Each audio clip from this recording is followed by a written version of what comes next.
What's going on, guys? Hope everybody's having a great day.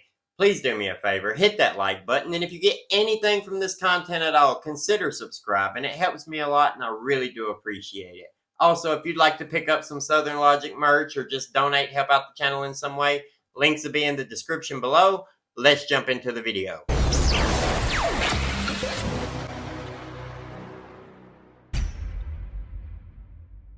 So everybody gets upset when you're talking about the Idaho 4 case and you mention that drugs may have played a part.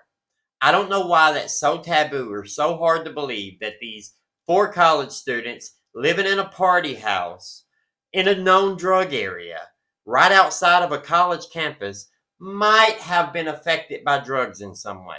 And maybe the ex heroin addict accused of murdering them, maybe the reason he had the motive that nobody knows what the motive was or what the connection between him and them was, maybe it's drugs. Maybe that's the reason for the gag order. Maybe. Now, it's important to tell you that what I'm going to read you today is not my opinion. This is not what I think. I will let you know what I think about what it says. Now, this is a theory sent to me by a subscriber about the drug theory. Let's jump into this theory, see what they say, then I'll talk about what I think and how I feel about what's said in the theory. Let's do it. Here is my current theory on the Idaho murders based on what we know to this point. Of course, I could be wrong, but this theory seems to make all of the pieces fit. Quinn Kelly, Dylan's boyfriend, was trafficking drugs, admitted by several who know him, from Boise to Moscow and the University of Idaho campus. The murder house was the distribution point. Leaks indicate it was a massive drug house for Moscow. He was protected by the FBI as several agents were getting a cut of the profits. Dylan was involved as the local contact in the house, as Quinn Kelly lived primarily in Boise. Koberger was a frequent buyer from the house and a distributor to the Washington State University campus. This is why he was frequently in the area around the house, even at odd hours. Everyone in the house knew what was going on, but went along with it as they received free drugs from Dylan for remaining silent. Everything fell apart 2 weeks before the murder when Dylan and Maddie had a huge fight. See TikTok video Maddie posted about Dylan from 2 weeks prior. Maddie threatened to turn Dylan and Quinn Kelly into the police for drug distribution. Maddie began talking to her friends about this and even told Adam at the corner club about it, which caused Kaylee to freak out. See sidewalk video where Showalter tells Kaylee, "Those guys are going to get you," on the way to the grub truck. When Kaylee found out Maddie told Adam everything, Jack Showalter was so scared about what was going to happen that he immediately fled the area and hasn't returned. Coincidentally, Dylan and Quinn Kelly had conspired to murder the roommates that night. Beth was spared as she was very loyal to and best friends with Dylan. The plan involved Quinn Kelly remaining in Boise and making a TikTok video in Boise for an alibi, placing him 5 hours away from the scene. Dylan was to have complete control over the murder scene. Dylan and Quinn hired Brian Koberger to do the killing, with Quinn Kelly promising his payout in drugs/money the next morning after Quinn Kelly verified the scene. Koberger was a known hardcore drug abuser. Koberger, being a criminal law expert, was sure he could get away with it. He was even promised by Quinn Kelly that Kelly had the FBI working with him and that Koberger would still be protected. Koberger took no chances in case anything went wrong. The roommates, despite all being awake, were slow to respond as Koberger was a regular at the home. Even at the late hours, Dylan didn't call 911 as she was a part of it and wanted the roommates dead. The roommates had evidence to put her behind bars, and Maddie now hated Dylan.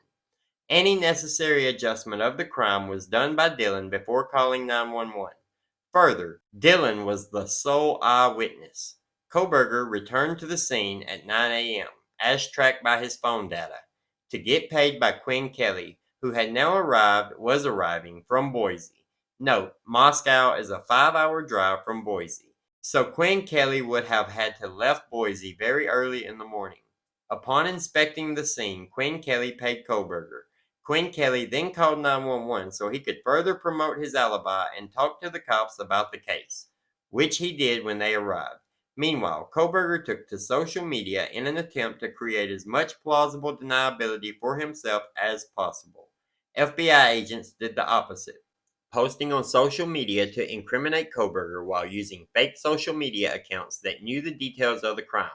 What Koberger didn't know is that Quinn Kelly and by extension Dylan were working with the FBI as they had a joint drug trafficking enterprise, and it would only be Koberger that would be prosecuted.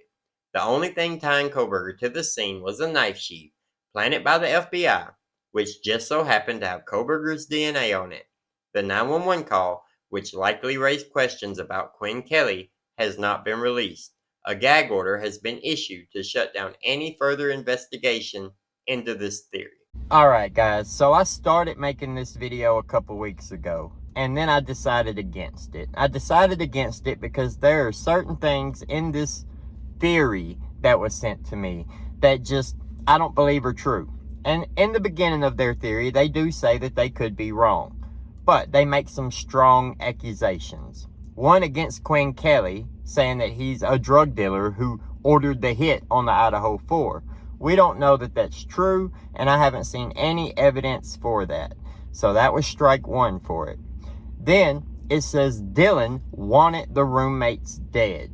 Now, as far as we know, these are her friends. Now, I know a lot of people have their own theories about Dylan and what her motives might be, and her story doesn't make sense, and I agree with you there, but I think it's a little extra to say that she wanted them dead. Now, if any of this was proven, that would be a different story, but without this being proven, without there being evidence leading us to this conclusion, I think it's a step too far to say that she did indeed want the roommates dead or was involved in hiring somebody to come and perform the hit. The next reason I decided not to post it is because Koberger is innocent until proven guilty, and this theory paints him as guilty. Here's why I changed my mind though. Because it doesn't matter. It doesn't matter what I say as a random YouTuber about what I think about Koberger's guilt. It doesn't matter what theories we float out there. None of that is going to have any bearing on Bryan Koberger because we have the mainstream media out here pretending that he is just guilty as sin. And the amount of people that are going to watch my video that don't know who I am and doesn't know what else I believe about this case is very small compared to what Ashley Banfield is going to get while she's sitting there saying that she just assumes the police have so much more evidence against Koberger. Now, I want to go back to a part of the theory that I disagree with heavily, and that's that the FBI planted this sheath with Bryan Koberger's DNA on it. That doesn't make sense to me. If the theory is saying that Bryan Koberger did indeed commit the murders, then why does the FBI need to go plant the sheath? Make that make sense. Now, if we only had 2 or 3 FBI agents working this case, and you wanted to tell me that they were dirty and they were bought off by some rich drug dealer, then you might have a point there.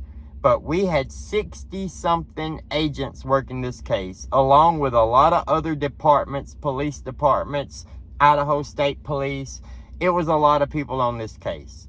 I don't believe that dirty police are playing a big part in this case. Now, I do feel like they are covering something up, and maybe drugs is what they're covering up, which is why I decided to go ahead and post this theory, because it doesn't make sense what could come out and harm the case against Koberger unless it's something painting the victims in a not so great light, right? Let me know what you guys think about it down in the comments below. Like the video, subscribe to the channel to see more, hit that notification bell so you'll get notified anytime I post. Have a great day, and we'll see you later.